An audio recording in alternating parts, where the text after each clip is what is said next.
The reason I breathe.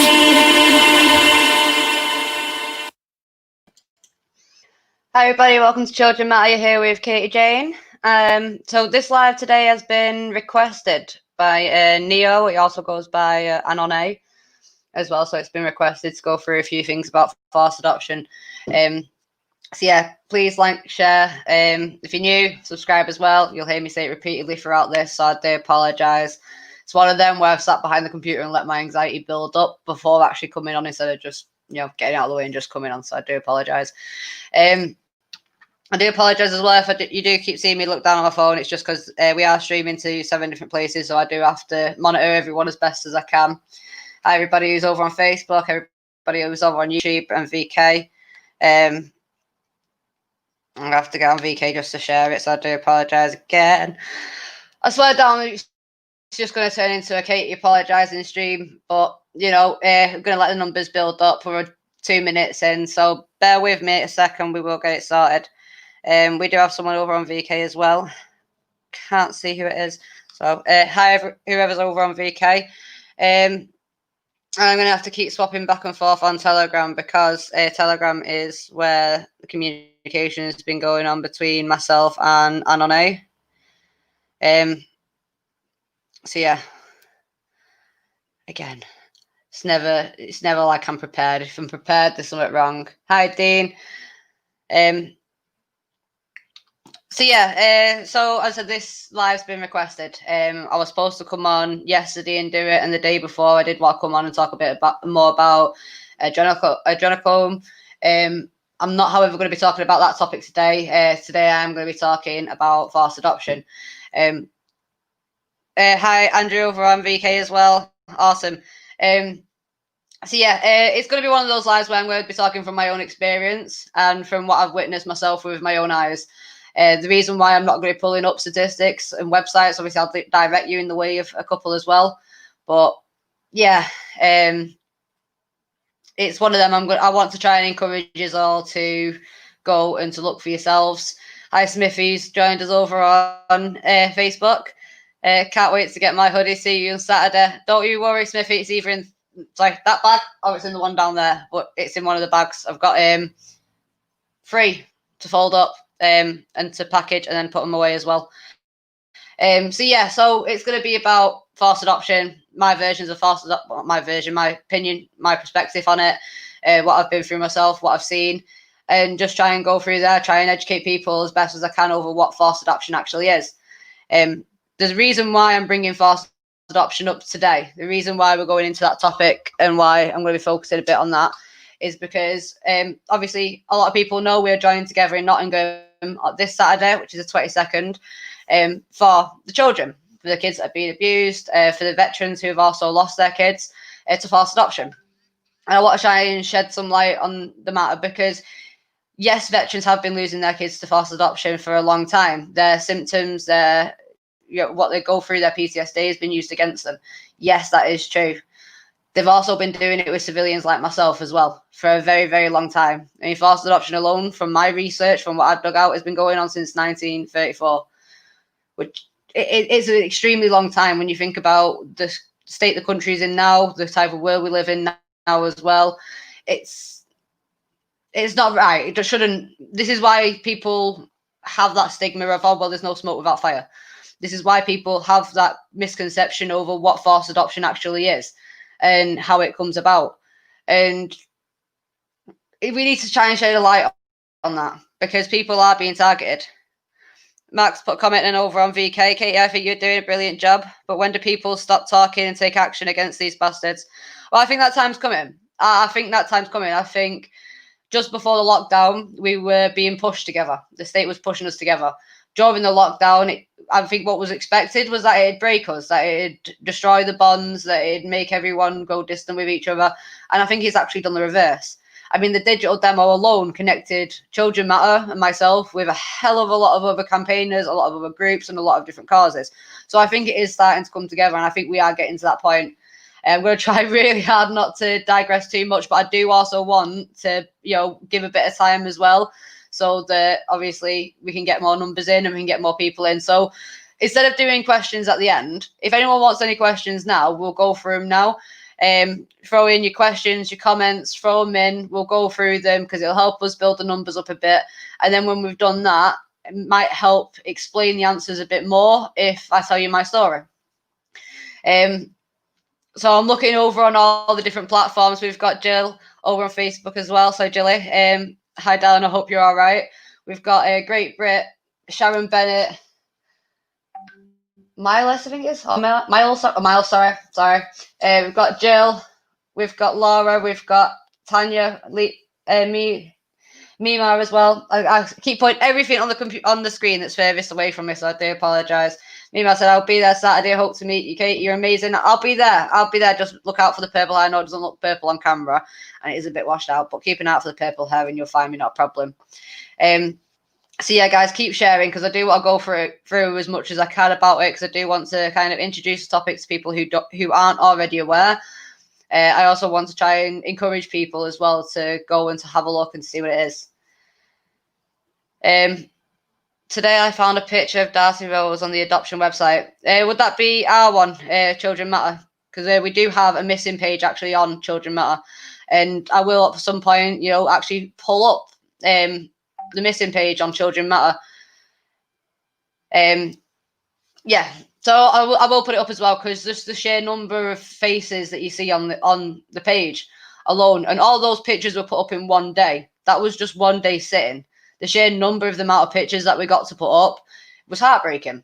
It really was heartbreaking because you're seen, and we just sat there for an hour collecting photos, and the amount that we actually got through. Sammy also helped me put that together as well. Hi, Sammy. So yeah.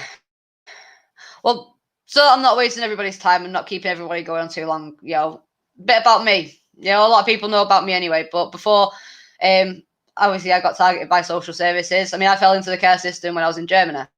I put myself into the care system because me and my mum were in a very difficult place. So, I voluntarily put myself into, the care system. And it was over in Germany as well. I put myself in the care system, I think at the age of 14. Then left at 16. Took myself out of care, did a runner, ended up moving back in with my mum not long later when I moved back. Had my son. Me and my mum started having difficulties again because she started trying to parent him above me and, disappearing with him without my knowledge. So I put myself in a mother and baby unit, which is completely different to how it is over here. Over there, you have your own apartment. It is an apartment. I had my own bathroom. We had our own kitchen. My son had his own room. My room was also a living room. We had our own balcony. We had our own apartment in it. So it was one of them homes where it was to stabilize you, to keep you going. Hi, Rainbow. You're not getting any other name off me. Sorry, love. Long time no see. So yeah, I put myself in that home. Wasn't because of anything dramatic. It was just one of them. I wanted to be self-sufficient. I didn't want my mum parent. I wanted to learn to parent myself. I wanted to parent my own son myself. I didn't want my mum doing it for me. Ended up moving out of there, no problems. Me and my mum moved from Germany back to the UK, and everything was fine for a couple of years. The first thing I did when I come back was I informed social services of the issues I was having with my son's dad. The issues of the fact that he used to beat me, that he kidnapped me from care over in Germany back to the UK. The fact that he was on coke, the fact that he was offering me up to his mates. I told them everything, and they had no issues with me. I said that obviously if there was any sign of him turning up, then obviously did put something in place to help, which me believing that the state was actually there to keep its word and to keep families intact, I believed them, and I left it. You have to apologise because of my anxiety going off as well, so it's making me panic a bit saying, but fuck it. So son started nursery, went to nursery up the road from me, so it's not exactly around the corner from the house, but it was a decent walk away from the house for me. Because it was close to my mum's, and my nephew went to the same one. Just made it easier for him. It was better for him. He got to go somewhere where he knew someone that was already there. So I had a couple of issues with the nursery. One of the times where I picked him up, because obviously when he was in nursery, I was in college, so I worked around him. And there was one of the days where I picked him up from college, and he had a big cut down his lip. didn't phone me, didn't say anything to me. Apparently he'd done it early on in the day and they didn't see a need to tell me about it or phone me or get me out of college because it was only a little cut and, he was running back around. It wasn't a little cut, his lip was torn open. But by the time that we picked him up, it had already started to heal, so all the hospital would have done. And we phoned him. We got a first aid to look at him as well. It said that all they'd be able to do would be to reopen it, to glue it back together again. So the best thing to do was just to leave it now that it was already starting to heal. The scabbing over. So left it, no issues. He has got a little scar on the corner of his lip now from it. But as I said, no issues. He's constantly falling into things and biting stuff. And kids with 2 left feet and kids that are adventurous, what can I say? I was one of them. I keep seeing all the new people pop up in the messages. That's what's distracting me as well. So I do apologise. But yeah. Obviously, my nephew went to the same nursery. So when my cousin went to pick her son up, sometimes it was a case that if she was working late or she was at college late, then I'd pick both of the boys up and they'd both come to mine until she came to pick him up. Other times it was a case where one of our mums would pick both of the boys up because both our mums were best friends. We grew up together. We've all known each other our whole lives. Or she'd pick the boys up and take it to his, and we'd pick him up, or we'd pick our own kids up. Just depends who was there first and what the situation, entailed. It was, what the situation brought. So yeah, there was this one day that she went to pick up her son, and obviously Liam wanted to go with him because it wasn't something out of the ordinary. It wasn't something new. They'd had a good day together and they wanted to carry on playing. Like kids do. So Liam's tried to put his coat on. He's tried to leave as well, and the nursery workers grabbed him by the tops of his arms to him and restrained him on the floor. I didn't know about this. I had not a clue. I got there. Actually, she was leaving. So she'd come out of the property and she was just walking down the road. And I stopped to talk to her. My daughter's dad went in to grab my son and to pick my son up. And I was talking to her and she was about to tell me something when he came back out and said the manager wanted to speak to me. So I said, right, well, I'll put Liam in the car, and then I'll go and speak to her. As I'm literally walking up to them, the manager comes out and grabs me. All of a sudden, she takes me in and starts asking me about bruises on his arms. So, not clear. So I know about the bruises on his legs because that's been when we've been going out and he's fallen over and he's tripped on something. And, we told him all the different times he'd done it that week. So we explained everything apart from the arms, but we didn't know about the arms. I didn't have a clue about the arms. So I went through, ended up coming the next day. Social services, they phoned me while I was out shopping with my son and told me that they were out of the house and they needed to come and clarify a few things with me and see Liam, and that if he was if it was all right and they could see they had nothing to worry about, then everything would be fine. They came around, they spoke to me, they asked me a couple of questions about my daughter's dad, then they asked me questions about my son. And, he needed changing, so I changed him. So they wanted to go down to the hospital and, do a couple of tests down at the hospital and everything. So, I went because got nothing to hide. And they kept us in there, for the entire day. They kept commenting about how good me and Liam were together, how strong our bond was together. That we interacted well with each other, that I was teaching him stuff as we go along, if he would come over with his cup and the lid, we'd teach him that the lid went on, simple stuff that you teach a 2-year-old. And then everyone went out of the room. I sat with my son, I was cuddling him and talking to him because he wanted to go home because he was hungry, which we'd been in there all day. He didn't like these other people. They were strangers that come in and just took us straight out of the house. All of a sudden, 2 social workers walk in with the doctor and 2 police officers. And I got told that they were taking him, that I had to sign this document, which was called a Section 20. And if I signed it, I'd get to see him after the weekend. I'll get to see him next week. If I didn't sign it, I'd have to go fight through court to get permission to see him again. But regardless, he was leaving that day. I had no say in it. I had no choice in it. I asked if I could phone my mum because my mum's got, some legal knowledge better than I did, especially back then. I got told I wasn't allowed to make any phone calls. So I asked if I could phone my gran or if I could phone a solicitor or phone anyone. I wasn't allowed to make any phone calls. I had to sign this document and that was it. So I did, because at the end of the day, the option I was given was sign now and see your kid next week. Don't sign, possibly never see your kid again. What parent's going to pick never to see the kid again if that's the only reasonable option out of the two of them? So yeah, so I signed the document. I went to the bathroom to wipe my eyes because I was trying my hardest not to break in front of my son because I didn't want my son to see that. I come out of the bathroom to find they're gone. 2 social workers and a police officer walked out of the hospital with my son. Got out of the building to see the social workers holding each of his hand, walking to the car park and him looking back.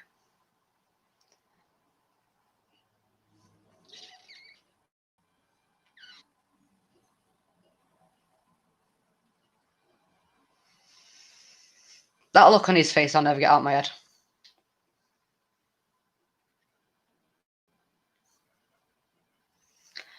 I never let anyone shout around my kids because they were too young to see that. I never raised my voice to my kids. I never raised my hands to my kids. Not unless it was to praise them or to give them love.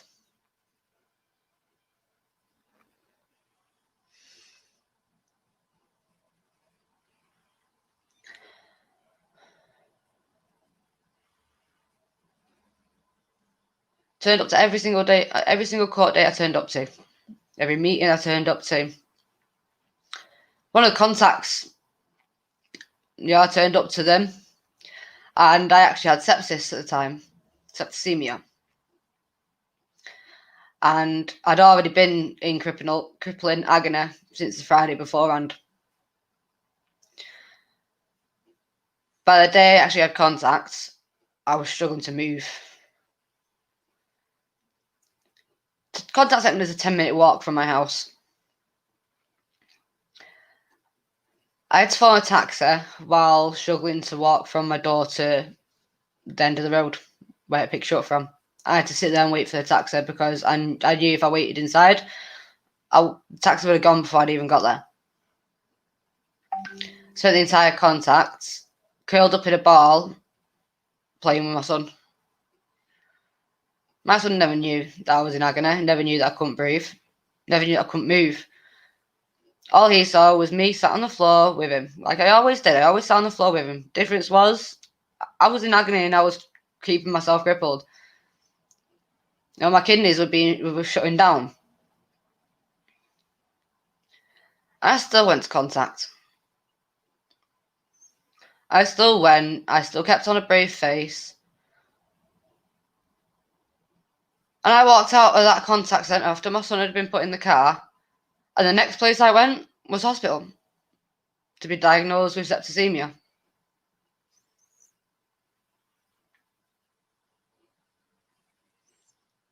I went to every court date. Never missed a court date because I couldn't. Any missed meeting, any missed contact centre, any missed court date, anything you miss will go against you.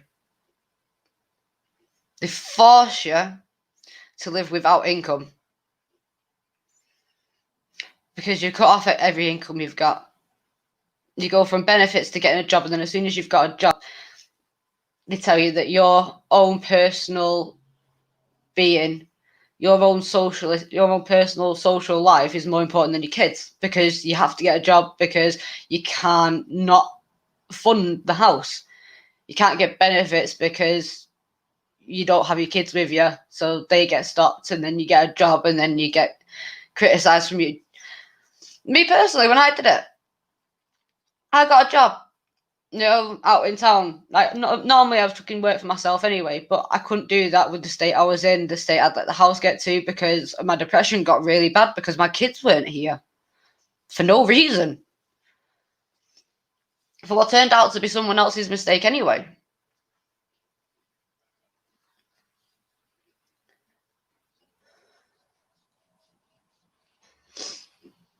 So I need a drink where I find my train of thought.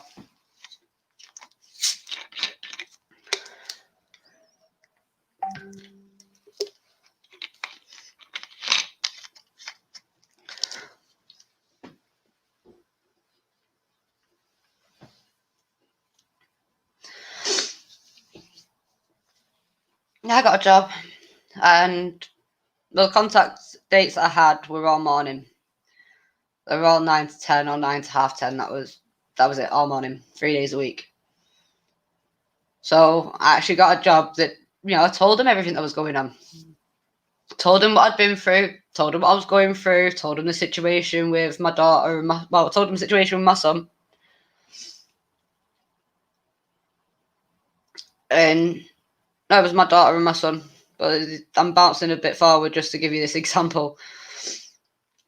But they worked around it. So on the days where I had contacts, I didn't have to be in work till 12. So it gave me half an hour to get there. I'd work late those nights, so I wouldn't be getting home till midnight, 1 o'clock, because I'd have to make up the time somehow. And even though I had got a job that was actually working around my contact, which is a very rare thing to fucking get, a brand new job that you've just got into that gives you 3 mornings off every single week. And it wasn't just 3 mornings off. I had to have every Friday off because I had to go down and see my son as well. So one day I wasn't working at all. The normal times that we were supposed to keep were 6 till 4 were our normal work hours. If I could get to work at 6, I'd be there at 6 if I wasn't at contact. Other times I was always working to a minimum at 11 o'clock every night just because I had to make up the time somehow. And because our job was out in public in town, we couldn't just I couldn't just go out with a tablet and make up that time in the dead of night. So I'd have to catch up with paperwork and help out with other people's paperwork, and we worked around it, but it wasn't good enough. Wasn't good enough for social that I was making contact and also making a living as well at the same time, and also going to court.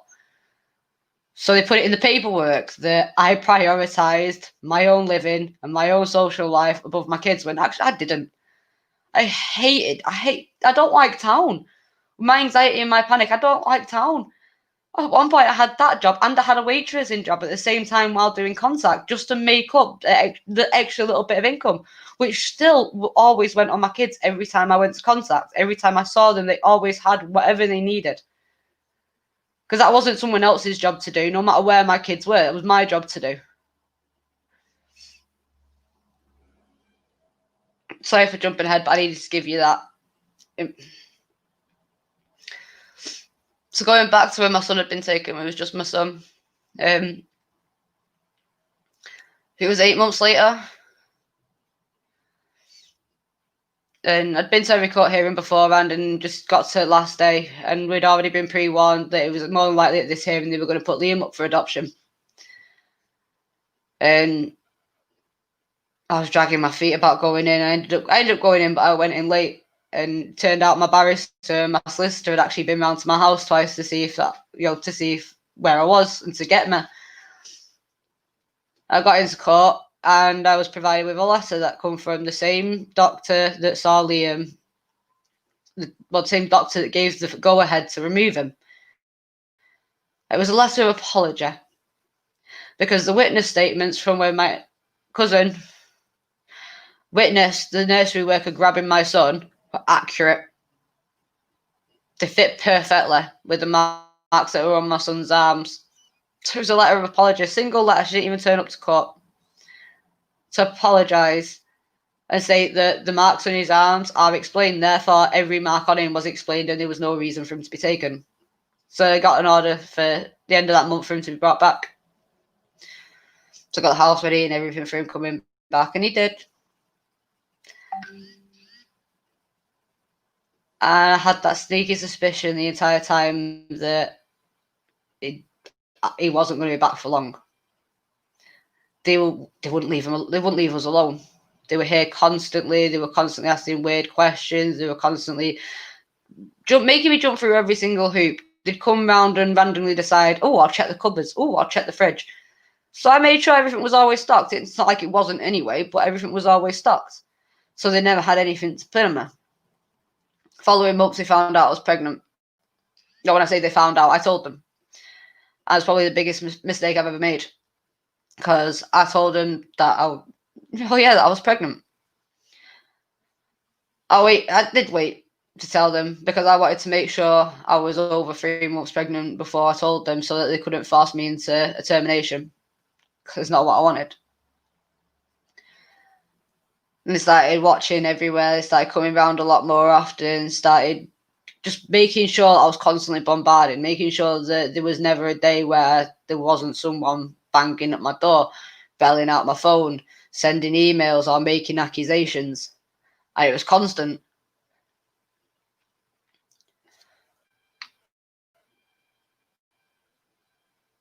So I was just checking everything. Look, I had my daughter.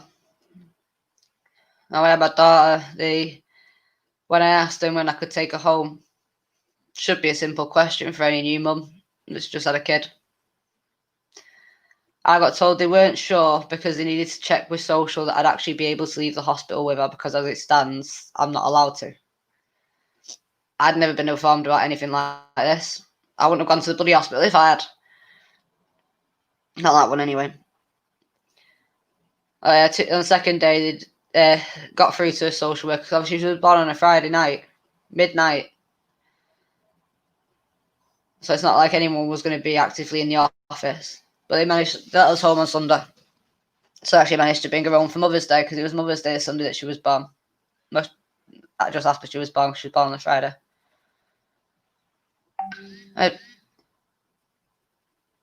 I missed out a chunk, because I was about to say I got home and it was weird because I had my youngest but not my oldest. The part that I missed out was a week to the day before my daughter was born. Social worked with my son's dad and kidnapped him. Because of my blood condition, I was in hospital at least 3 times a week, having my blood taken, making sure that Christy was healthy and that there was no issues. I have to apologise, by the way, for the bite. But yeah. So yeah, I was in there constantly. And the weekend before Christy was born, would have been the last weekend that Liam's dad would have seen him for 3 weeks, because he just changed the contact arrangement, so it wasn't every 2 weeks, it was every 3 weeks. So it would have been the last time he'd have seen Liam until Christy was born. And while I was in the hospital, my auntie went and took Liam to his dad's to pick up point. And as soon as I walk out of the hospital room, I got a phone call from Jane Saber from Salford, telling me I had 20 minutes to get down to Pendlebury Health Centre. I was in Bolton. If anyone knows the way around up this end, Bolton to Swinton on a bus, you're looking at over an hour. And she wanted me to make that in 20 minutes, heavily pregnant, just walking out of a hospital room, having shitloads of blood taken, knowing my son was going to my abusers for the weekend again, even though social knew everything. Give me 20 minutes to make an hour journey. Clearly, I wasn't going to make it. In court, she even tried and turned around and said that I'd never even asked. She was unlucky because I had my auntie with me, who also spoke to her. She also claimed under oath that she never spoke to my auntie before correcting herself on the same, 5 minutes later on the same fucking stand, that actually, yes, she did speak to my auntie. She was right. A week to the day before my daughter was born, I lost my son again for the second time. And this time it wasn't about him. This time it was about Krista. They wanted a fresh new baby to sell. That's what they wanted. Fresh, blonde-haired, blue-eyed baby. That's what they wanted. And they got it from me. But yeah.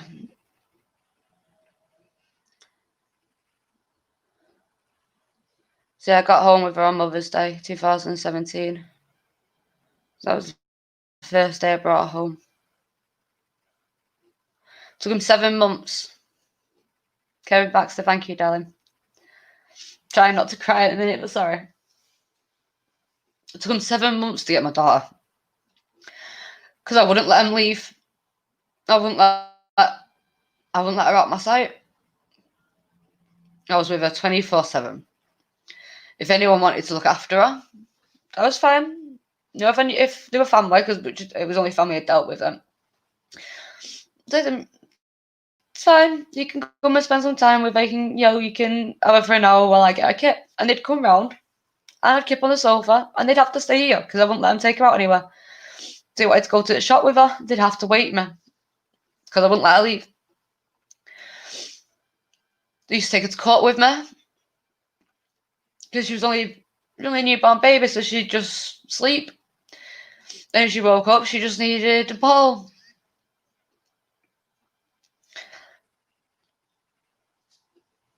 So I used to take her to court with me and everything.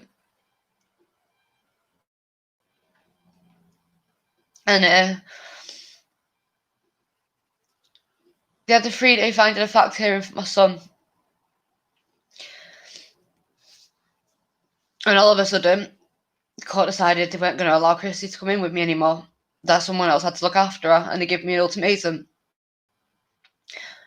I either put her in care for the 3 days, not guaranteed that it'd be 3 days though with the turn out of court, but put her in care for 3 days. I'll have a family member look after her while I was in court.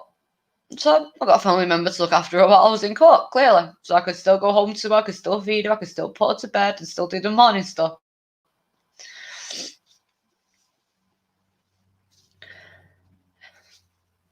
The day after the finding of fact hearing, I asked the health visitor, because health visitor was coming around to do a normal checkup anyway, because social were constantly on guard, so I had visitors practically daily anyway. Daily for the first few fucking weeks. And I pointed out to health visitor. Pointed out to the health visitor that she had a little bruise from a walker. And because of my blood condition, obviously bruises scare the shit out of me, especially when it's my kids, because if they get the same blood condition as me, I know I'm fucked. But if they got it, they'd be lucky to see my age now. Look, it terrifies me. So yeah, I pointed out the little markers she'd got from a walker, and you could clearly see it was from a walker. We even got the walker out, measured in, everything to prove it. That afternoon, I had a social worker, Danny Milburn, a trainee social worker, and 2 police officers come round to my house after I'd put her to bed to come and take her. My whole estate was out. My whole estate was out. One of my neighbours come over and she convinced me that it'd be better to fight for her than to lose the ability to fight for her. So basically told me I had no choice but to get her dressed and take her to the car because they were just going to take her either way. So I did. I got her dressed, put her in a car seat, social walked, parked 2 streets away. So I had to walk through my estate, carrying my daughter, putting him in the back of his car, and then walking back through the estate that I still live in.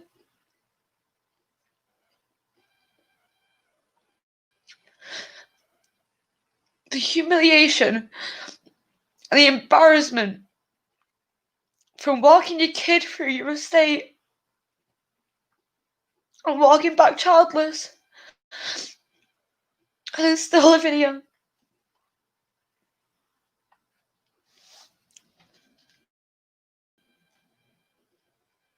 Sorry.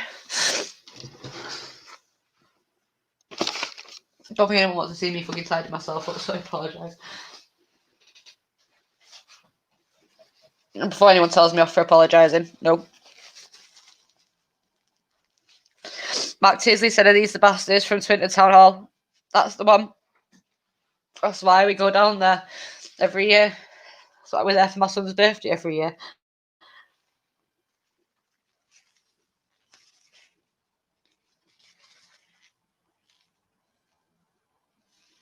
Massive thank you again to Kevin Baxley. Said people start giving. It's a small place.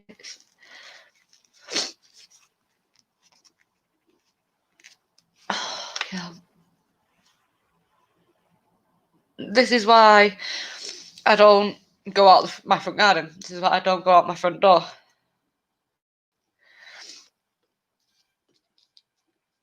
Because I didn't do anything to warrant them being removed like that. They didn't do anything to warrant being removed from each other.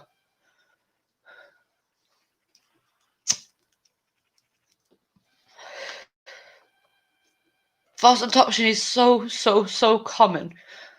And parents like me, both mums and dads, are so afraid, so ashamed, and so embarrassed about what the state's done to us. The people aren't aware of how bad it is and what it actually does.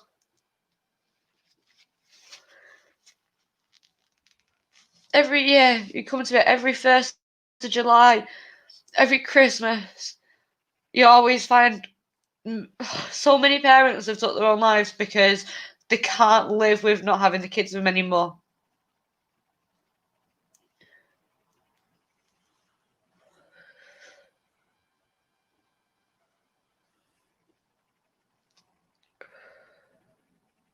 It's not just veterans that suffer with forced adoption.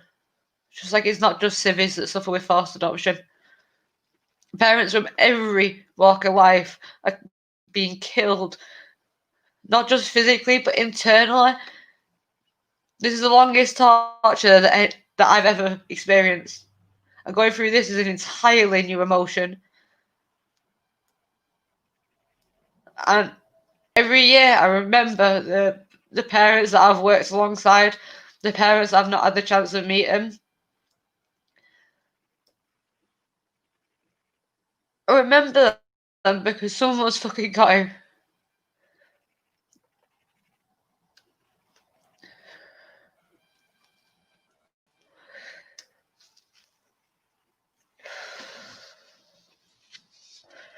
As you can tell, I'm all fucking smoking. I'm all smoking behind the screen, so I do apologise. Again. Every birthday, every Mother's Day, been there with your home. Some Denise over on Facebook. I mean, a lot of us parents work so much behind the scenes. When you look at the research we constantly do into everything, and you have to keep in mind the research that we're doing. This is what our kids are suffering from, or on the path to suffer from. A lot of us are just trying to leave messages for our kids. Fight for the kids that have been wrongfully taken, wrongfully abused. I mean, I proudly wear my B. Proudly. I've got the brooch as well upstairs that my mate got me years ago. Well, I say years ago, when it happened.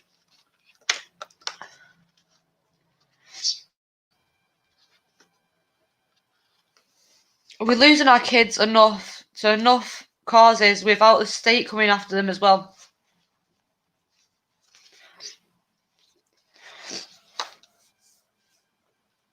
Forced adoption is something that rips people apart. Not just household families, mums and dads from their kids. I lost my entire family. I had my dad turn around and say to me when he read the judgment that if it's in black and white that something must have happened, then something must have happened. Even though a couple of months beforehand he was criticising me for not telling my son off for wanting to sit with his family and spend time with his family at the age of 2.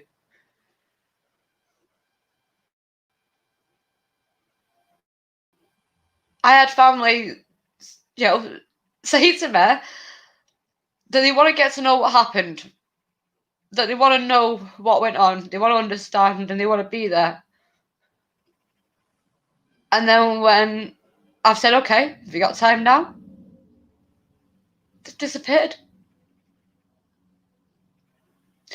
I've had family that saw my kids daily decide that because I wasn't blood, I wasn't worth fighting for.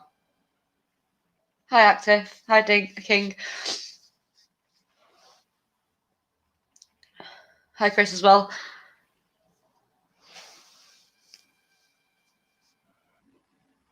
I lost the bond I've got with my brother.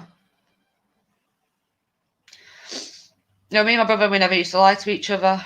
We always used to talk to each other. We always tell each other the truth. We'd always, keep each other informed. Yeah, we don't have that bond anymore.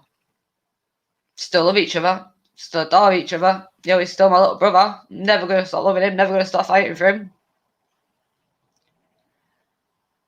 But this is what it is. Hi, Nathan from Brazil. But this is what it is. It's ripping families up. And you'll see it all the time. Older kids are put into the foster care system so that they can adopt the younger ones out. Because the state profit from us. And they don't necessarily always profit in cash. They get paid leaves, paid holidays, paid second homes, paid cars. They get shitloads reimbursed to them. Foster carers definitely work the fucking system. And before people say that they know good foster carers, there are good foster carers out there. There are also foster carers out there that foster just their family, which I know a few. And it's a completely different side. If you've got foster carers who foster family, don't get near enough the support that foster carers who foster strangers' kids get. With people who are fostering forced adopted kids or forced removed kids.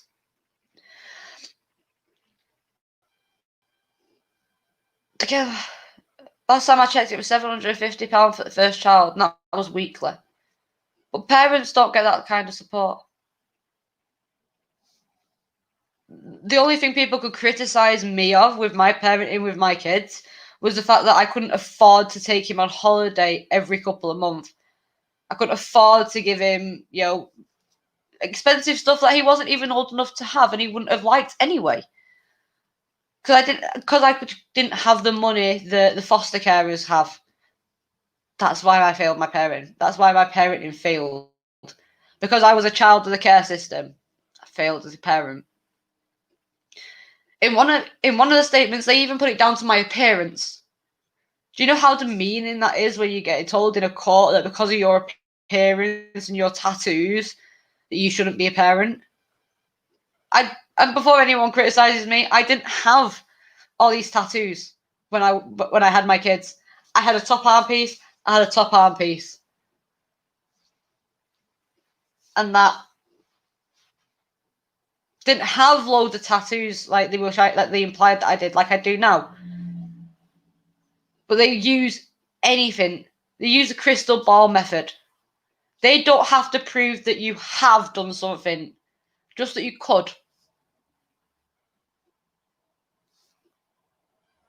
The parents, on the other hand, they have to prove beyond any doubt that you would never do whatever you're being accused of and more at any point in the future. That includes shouting at your kid, whether it's to stop him from touching a hot stove or doing something they shouldn't do. You're not allowed to physically grab your kid, even if it's to pull him out of the way of an oncoming car or pull him off the arm of a sofa, stop him from falling. You're not allowed to ground your child because it's classed as false imprisonment. You're not allowed to take an item of property off your child, like a mobile phone or a TV or a DVD player, if they've been naughty, because it's theft. It's emotional abuse. Dean's put over in there, anyone could. That's the point, Dean. That's why it's a system built against us. So they'll say repeatedly when you're in the system, it's hard to remove a child, it's difficult to remove a child, you've got to meet the threshold. Crystal ball method meets the threshold every single time. For example, I was in a severely domestic violent relationship with my son's dad. I'm not going to go into detail about what. I started doing that with Paul from ACCA, but that video's should be on. Well, that video will be on YouTube.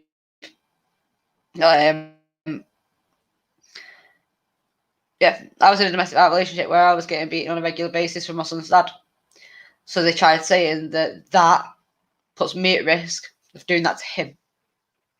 So their solution to me apparently abusing my son because I was abused by his dad, their solution was to put him with his dad.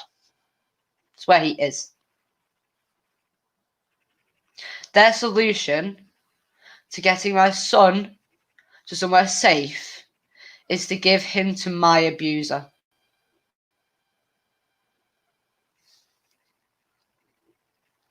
That in itself is a form of abuse. It is. It's 100%. This is what they get away with. We need to stop this, though. Sorry, 1 second. During game, I remember the contact worker dropped my son and split his head open. The IRO said, "Oh, well, these things happen." I said, I know it does, but if it was me who dropped him, it would have been held against me. It's 100% true. 100% true. They have different layer of standards. My son had a really bad, dark, black bruise on the back of his leg where it looked like he'd been whacked at the back of the leg. I brought up my concerns to the social worker. I took pictures of the social worker and sent them to my solicitor, like my solicitor informed me to do. I got penalised for taking photos. Got told that I was abusing him by taking the photos my solicitor requested to prove that I was not the cause of these bruises. They went and spoke to the foster carer, who said he did it swinging his legs on a chair, even though it was only on the back of one leg, and I've never seen him swing his leg that hard. And they said they checked the chair was smooth. But they were happy with that excuse.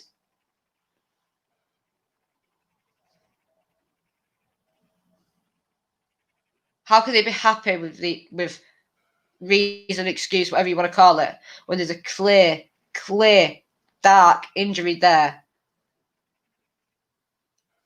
If it was from swinging his legs that hard, if he swung his legs that hard, I would like to know why. Because that wasn't his personality. It wasn't the sort of person sort of thing he'd do. Made no. Great Brit, anything that people can profit off will always be abused. They should know that. That's true. I think anyone who's not heard about forced adoption before, anyone who's not come across forced adoption and forced fostering and long-term foster care, then you need to research and you need to look into it. There's a video from Carol Woods on YouTube. She's a social worker, an ex-social worker. She'll tell you what it's like from a social worker's perspective, and she is a genuine whistleblower. There's also a website that's been put together by Ian Josephs. So, guys, bear with me a second. Back in a sec.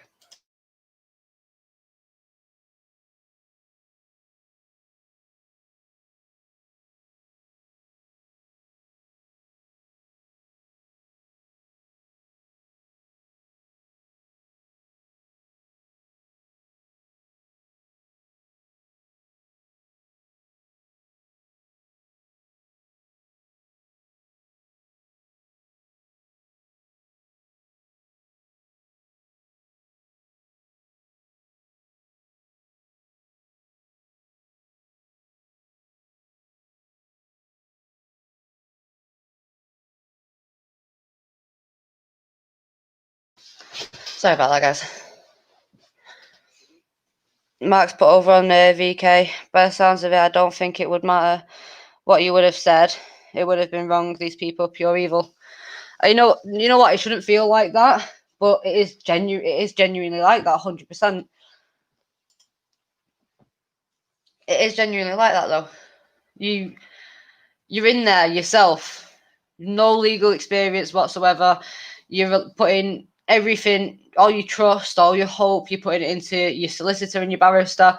You're putting it into social services. You're putting it into CAFCAS, and you're putting it into the judge. You're even putting it into your fucking abuser, because you've got nothing else. So you're putting all your hope into these fucking cretins that they'll have some humanity in them, that they'll have some sense of morals, some sense of right and wrong, that somewhere along the line they'll go, you know what, we are being a bit harsh here, we are going about things the wrong way, we are doing the wrong thing. And you keep telling yourself that over and over again, like they will see hope, they will see that they're doing wrong, they will see that what they're doing is destroying the kids. more than anything, they will eventually put the kids first. They have to. It's the law. It's the state. This is what we're doing. This is what we do while we're in the court. I mean, when I was going through it myself, I was asking for advice off different forums. I was going to different people, and I was getting told different things left, right, and centre. And it still came down to me having to learn it myself. A lot of what I got told back then, I think, I should have done it. I should have listened to them. I shouldn't have signed that Section 20. By the time I asked the question, for that point, it was already too late. But a lot of other things, like recording things, I should have done that. I should have had my camera up. I should have had it up. I should have listened to it. But then I started to do it. When it came back around, I started putting my cameras up everywhere. I started putting things on so that I could record what was going on. I started recording my phone calls as well. Since then, it's never stopped.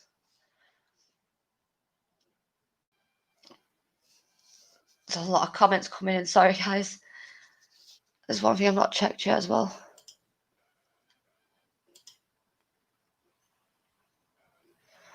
Turns out I haven't got everything ready like I thought I would have done.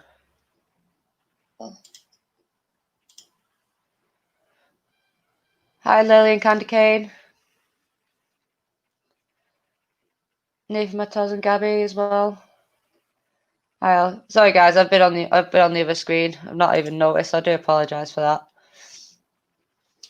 So streaming through so many different places, it does get a bit confusing after a while to try and keep everything down. Yeah.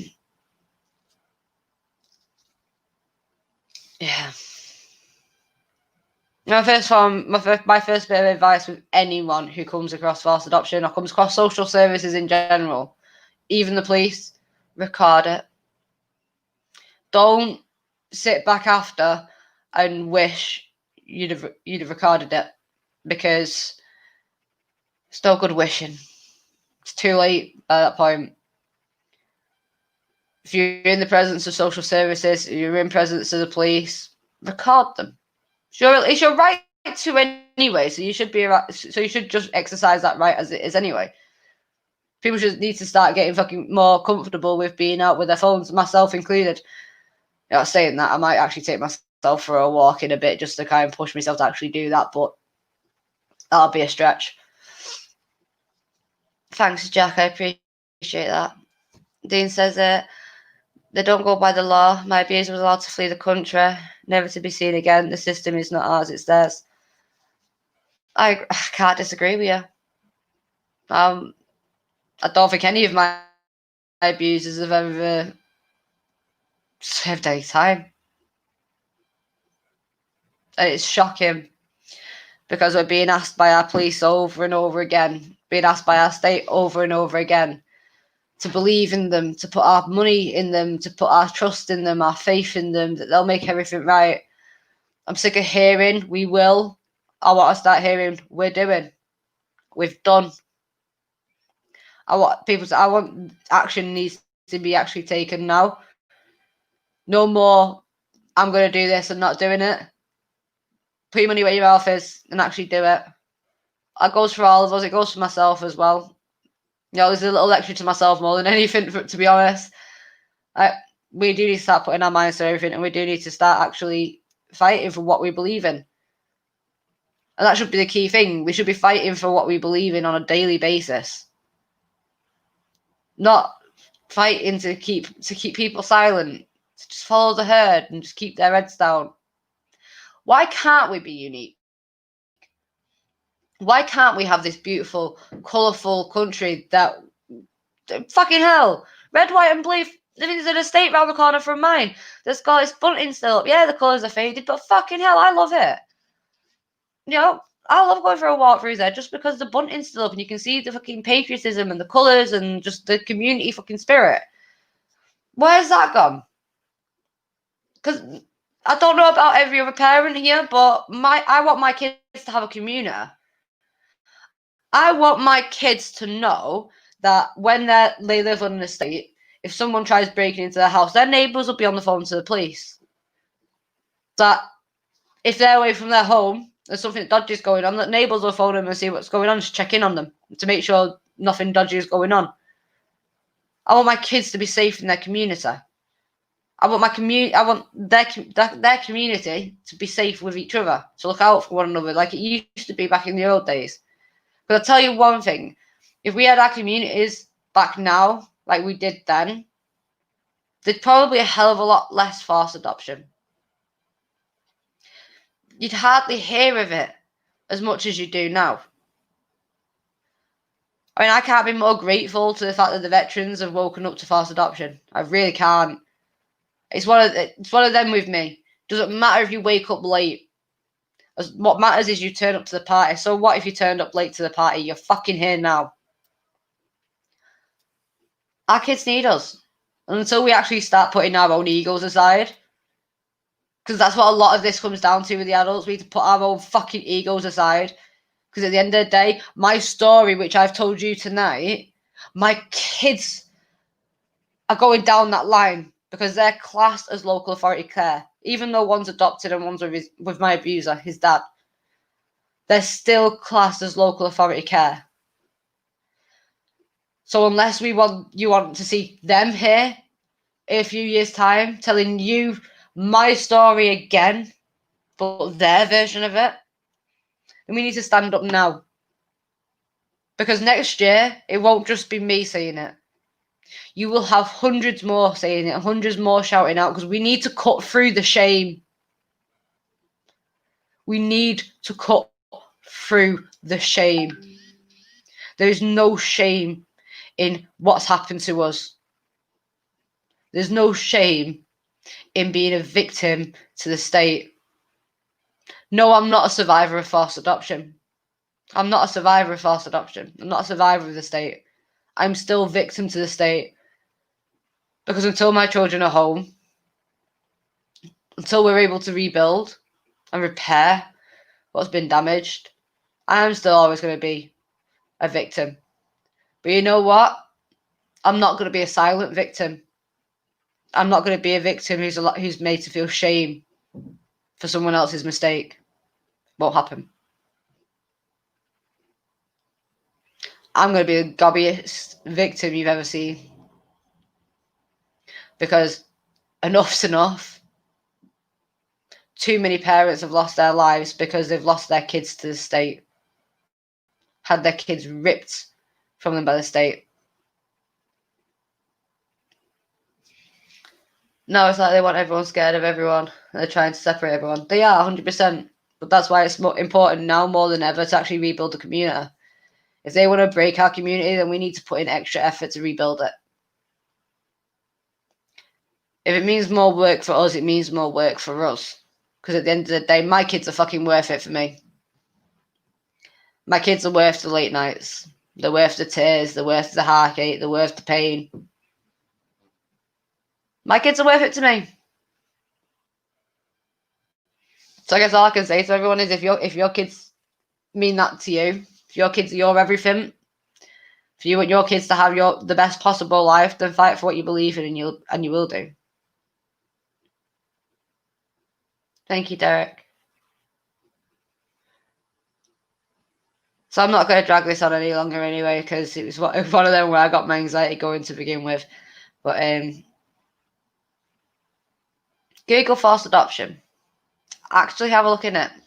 There was one thing actually I said I was going to do, wasn't there? I said I was going to show you the missing kids page, so let me get it up. I don't even know what I've just done there. Right.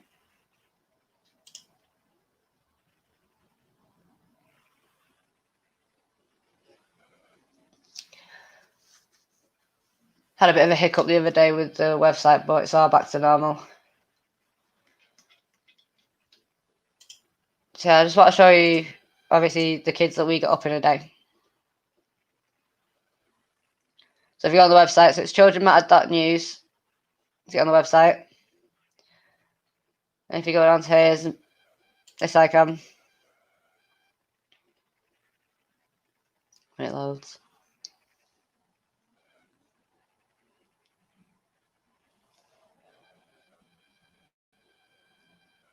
Bear with it while it's loading.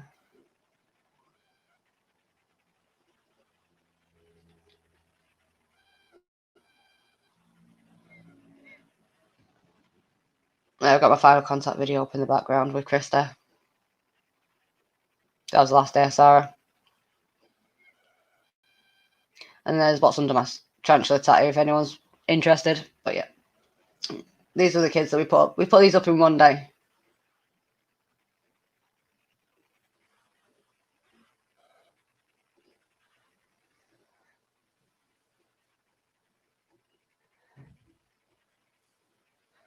I'm going to go for it slowly, guys, just so you can see the sheer number of how many kids have actually been taken. A couple of them doubled because of posters that have been made.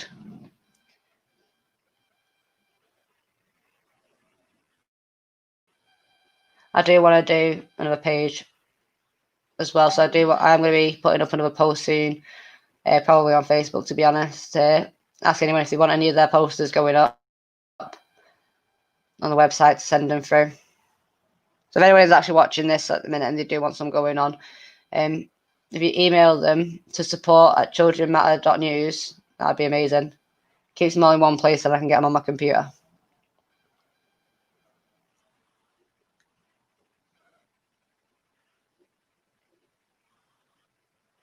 Great Brits put the website up in the bottom. That's my baby girl.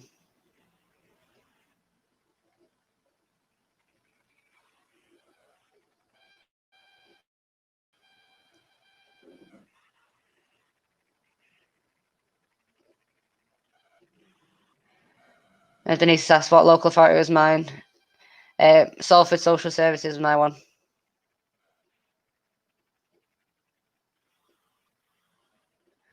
I will say if they want new ones doing, Sammy's offered to make some as well. Thank you, Great Brits put that over on VK as well.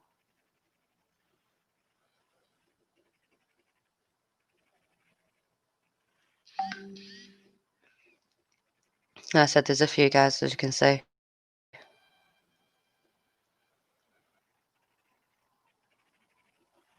I always scroll through these, and none of these kids look abused. None of these kids look anything other than loved.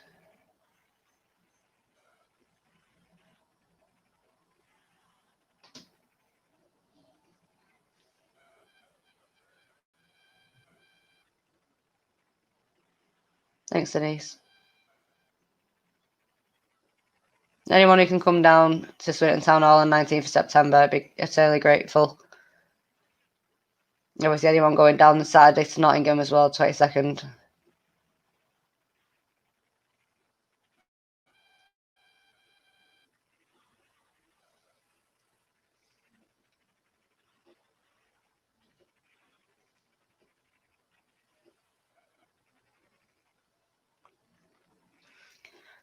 Yeah, so if you check out Faces of Forced Adoptions page on Facebook as well, you'll see a load of these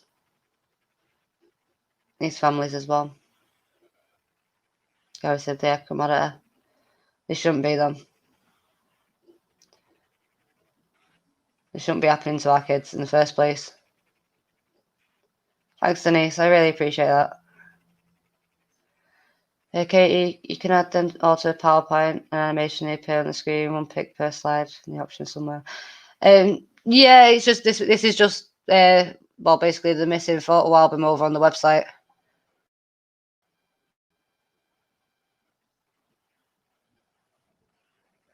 So we have got a couple of the forced adoption videos over on YouTube as well.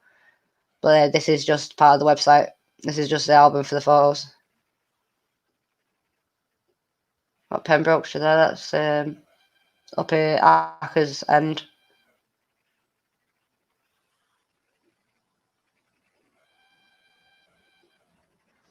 I mean, look at the amount of our kids, guys, that just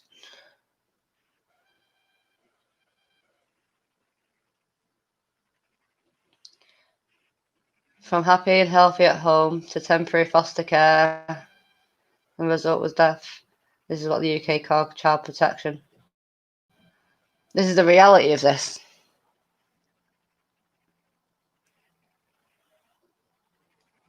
Western Mummy, if you want to go through, if you want to do that, you're more than welcome to, darling. I'm sure we found a perfect spot for it.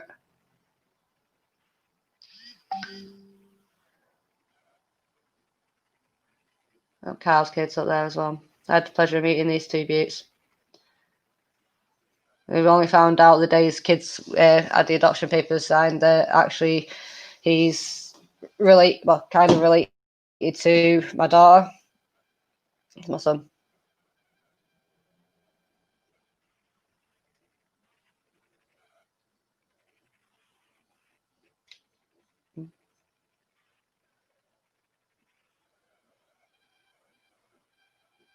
Someone says, I'll be at Swinton Town Hall on the 19th of September and see you Saturday in Nottingham. Awesome.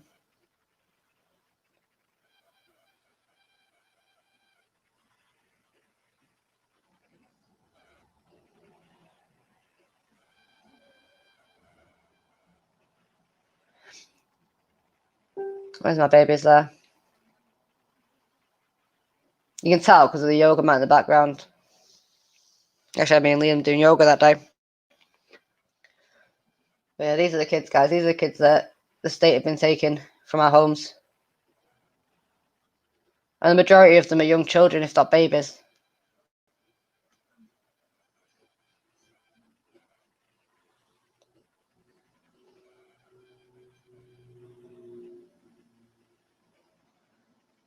A lot of them are blonde-haired and blue-eyed. But yeah, that's on the website. So if you go to the home screen on the website and scroll down to where it says missing kids here, or even this one as well. This one should go through to it as well. Yeah. So they go through to it. So I will be adding back to that at some point.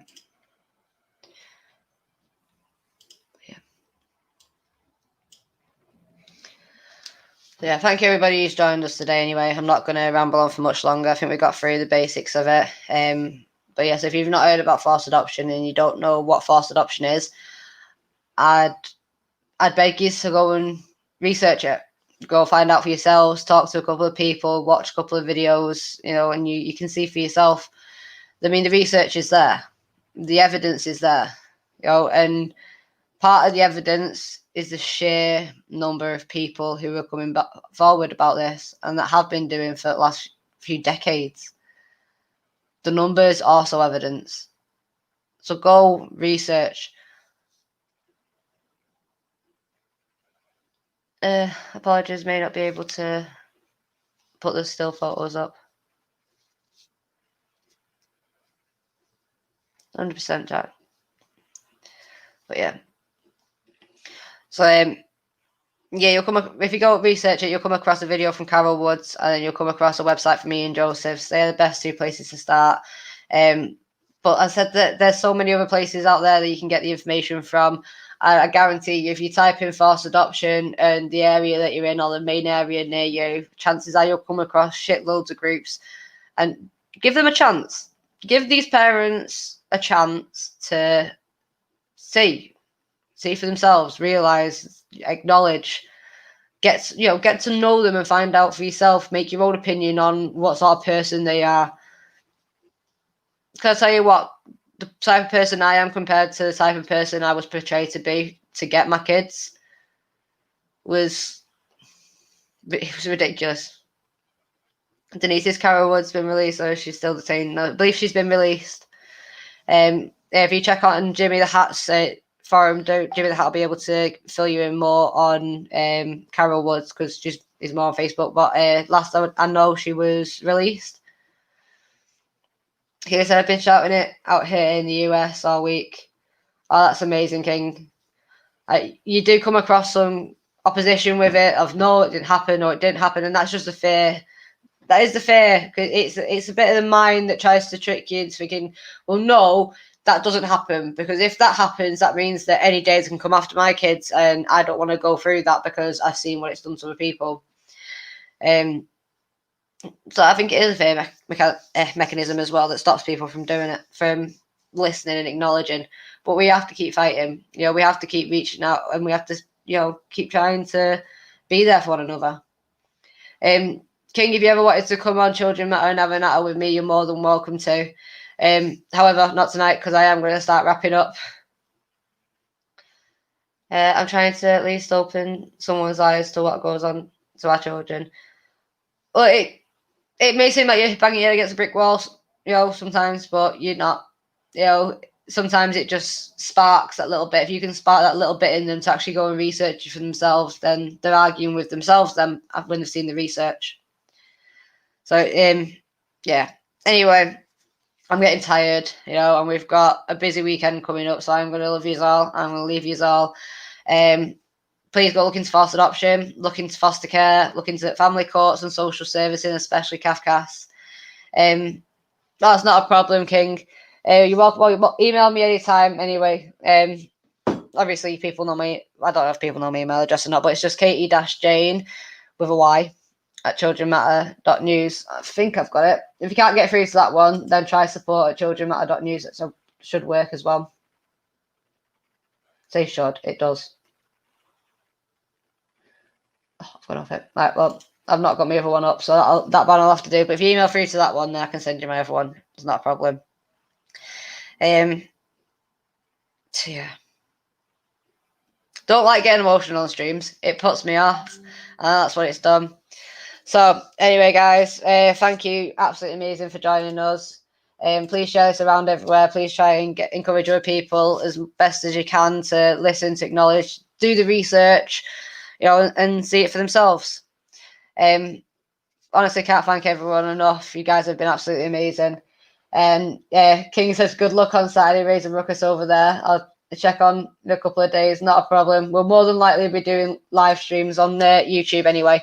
So yeah, that's the other thing. Yeah, if you do want to catch up with the live streams on Saturday from the protest in Nottingham, chances are there's going to be live streams going on all day on Saturday. So keep your eyes open and ears out. Yeah, I'm just going to go because it's been an emotional one, and yeah, it's thrown me off loads. So take care, everybody. Much love. Stay safe, and yeah, never stop fighting.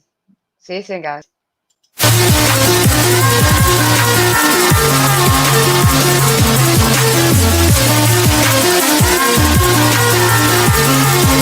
reason I breathe.